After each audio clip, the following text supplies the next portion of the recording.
To do a quick Facebook Live today on what I call 5 minutes to freedom. It's my big aim to make sure you as a business owner achieve more time and freedom in your business, which ultimately leads to more money overall. So how do we create freedom for you? Well, often the business owner can end up becoming a bit of a bottleneck in the business if he can't, or he or she can't, delegate tasks to others. So what happens is they have this belief that no one can do anything as good as them. So they end up holding on to tasks and they just feel it's just quicker. Let me just get it done myself. If I try and train someone, it's going to take forever. And then if I do train them, what if they go and get it wrong? It's just a waste of my time.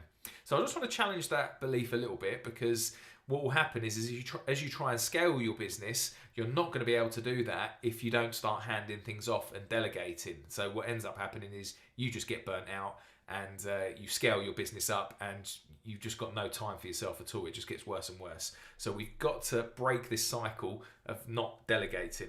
So the real question is how do we delegate quickly, and how do we delegate in a way that ensures that it gets done right every time and gets done in a way that we want every time? And then how can we make sure that we file that training process away so that if that person ever leaves that we've gone and trained, or we bring on someone new, so that they can follow the process each and every time. So I'm just going to quickly show you the three ways that we do that now. Let me just share my screen. So as I said, we call this the 5 minutes to freedom, because this task will literally take you 5 minutes.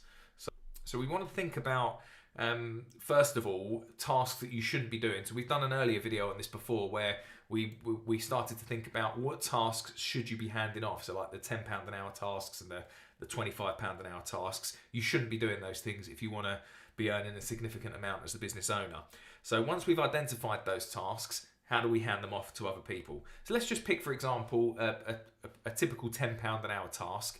And that might be your invoicing each week, how you go and invoice your clients. So that might be something that you do because you don't want others to go and make a mistake. So how do we systemize this task?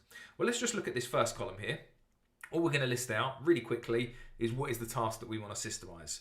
So let's just put it in there. We're going to systemize our invoicing. Okay, all right, so that's step number one.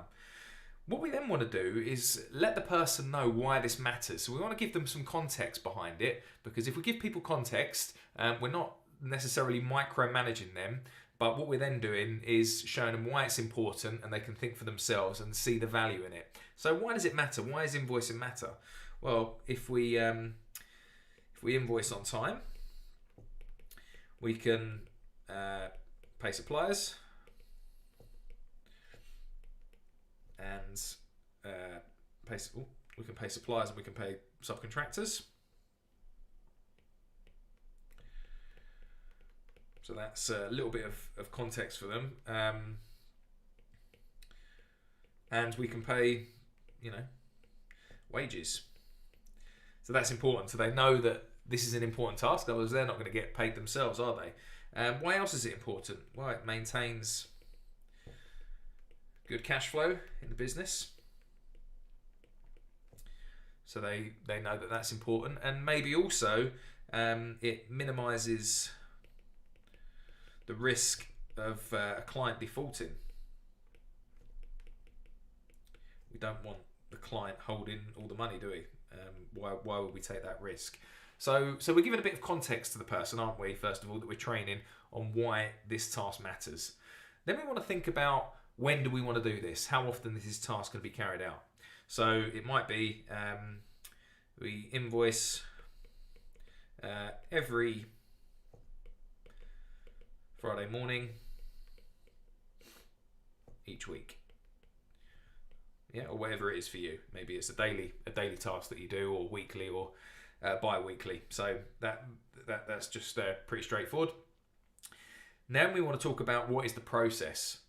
Now, what I encourage you to do with this bit is we're going to list down what the process is, but the real skill in doing this is, what you want to do is film yourself actually carrying out this process yourself. So use like a screen recorder and actually go on and show the entire process in how you would invoice a client, so they can see exactly how you'd do it. The reason we do this is because if you just list it out and write it down, you're going to miss steps. It's a bit like when you're watching someone cook a recipe it's easier to watch them on screen, because if you actually just list the steps for the recipe, sometimes things get missed, and when you're watching them on screen, you think, oh, I just noticed he put some salt in, or that's when he put the hob on, or whatever he did. So you actually want to film the process so you've got a clear record of how it's done, and then you just want to roughly list out some bullet points on what the process is. So maybe the process for invoicing is the project manager sends through the weekly valuation of work completed, and this will be different for all of you. So that's maybe step one. So the PM sends that through. We copy those lines into Xero or whatever accounting software you're using. Then maybe we send the invoice to client, and we set up auto chase reminders every, 2 days, or whatever it is you're going to do there. So you've got your own process on how you invoice. You do this every week, so you might have something completely different to that. But what the point is really from this is we're listing this out. As we said, it takes 5 minutes literally to do this task, but the important thing is you film it and you show them exactly how you want it done, so it can be done the right way every single time.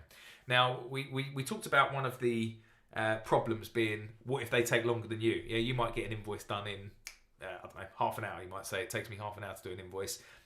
Let's say, for example, it took them a whole hour to do an invoice, which, I'm sure that's not going to be the case, but they are going to take longer than you. Well, think about it. That doesn't really matter, does it? Because as we said earlier, we need to identify what your hourly rate is worth. So let's throw out a figure. Let's imagine your hourly rate is £50 an hour, and you're going to pay someone £10 an hour to do this. If it takes them 2 hours, that's £20 an hour. It doesn't matter. It's still cheaper than your hourly rate. So you get to focus on doing the things that really matter for your hourly rate. So you don't want to be tied down to these mundane tasks. And if you film it on video, it should get done the right way every single time. There's one more step to this though that we want to ensure. The last thing we want to do is make sure that it's documented, the process. So get the person who, once you've done the video, get the person to actually document this task down. So put it in a Word document or another management software that you're using, and document the whole process out, exactly step to step how they did it. The reason we do this is if they go off sick or they leave or whatever else happens, we've got a nice documented process in place. And then once they've documented the task, they then send it to you and you can sign it off saying, yeah, that's exactly how I want that task to be done. And that gives you confidence it's going to be done the right way every single time. So I hope that's useful for you in just maybe getting your creative mind thinking a little bit of what tasks can you hand off, and don't be afraid. You've got to be able to hand off these mundane tasks and let other people do them. So if you want to help in putting systems like this into your business so you can create more time, freedom and money for you, then comment below, comment the handoff, and we'll have a quick chat about how I can help you scale your business successfully.